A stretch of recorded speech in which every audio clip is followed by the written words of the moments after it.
John and Robert Kennedy were worried what the march would do. They got persuaded that the planning was such that it was going to work, but they were undoubtedly worried all the way through watching it, and then the leaders of it came to the White House to talk. John Kennedy and Robert Kennedy were very concerned how you moved at the right time. I think the biggest concern that slowed Kennedy to do some of the things that we hoped he would do was out of his Irish Catholic beginning, out of knowing Boston.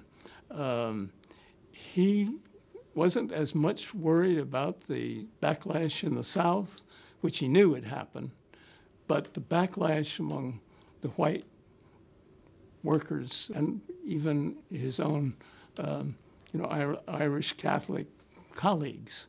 Now, he had already given the strong speech out of the crisis in Alabama, but getting this high on his agenda was completed I think by the march, or you could say it was completed by the 4 little girls who were killed after the march. The contrast between the achievement of this extraordinary march and then what happened with the bombing of that church, where Kennedy was and why he was moving.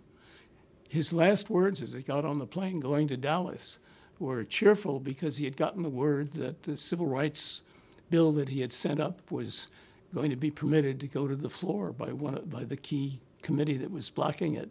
And he got on the plane saying, quoting Thoreau, "Westward I go free," because he had gotten that good news. King always knew, and in the last times he talked, said, "I've been to the mountain and we've seen the promised land, but we're not there yet." The first time he met my wife, Claire, we drove him from Baltimore to Washington.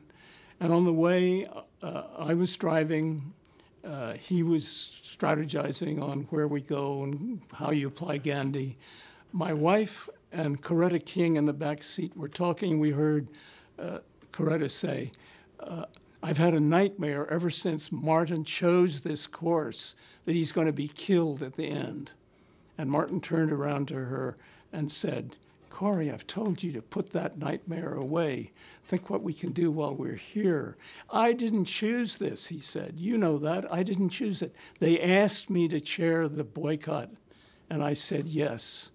And then he hummed a spiritual. It went something like, "And the Lord came by and asked, and my soul said yes."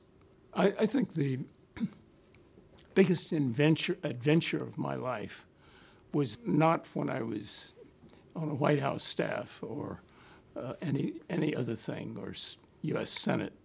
It was participating with Martin Luther King at that side of the civil rights movement in that decade.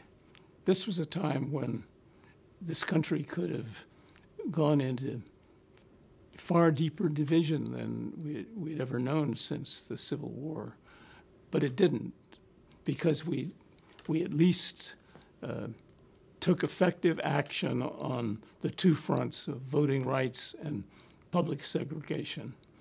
I consider him one of the great friends in my life, and certainly, in one sense, the greatest public figure that I rallied to when he called and worked with.